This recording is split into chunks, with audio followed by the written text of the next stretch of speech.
today. Hare Krishna, Hare Krishna, Hare Krishna, Krishna Krishna,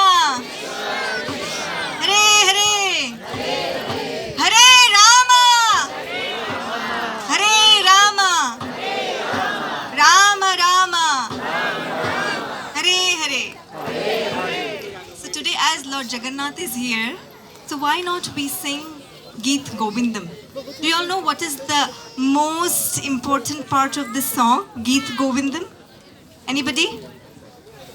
This song is been printed on Jagannath's dress.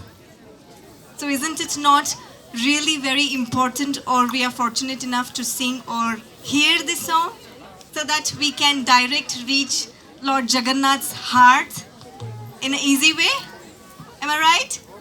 So okay, if you all know the song, please continue with me. If you all don't know, at least follow Jaya Jaya Deva Hare.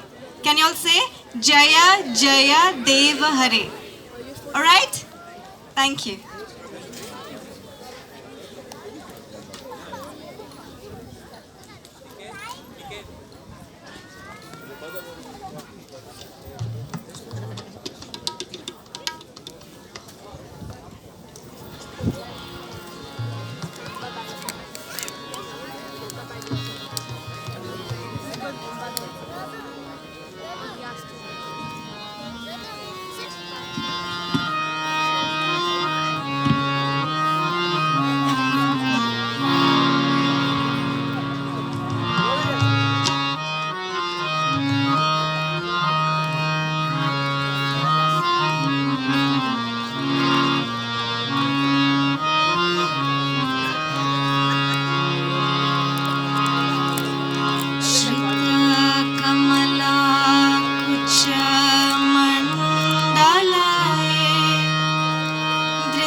Kusal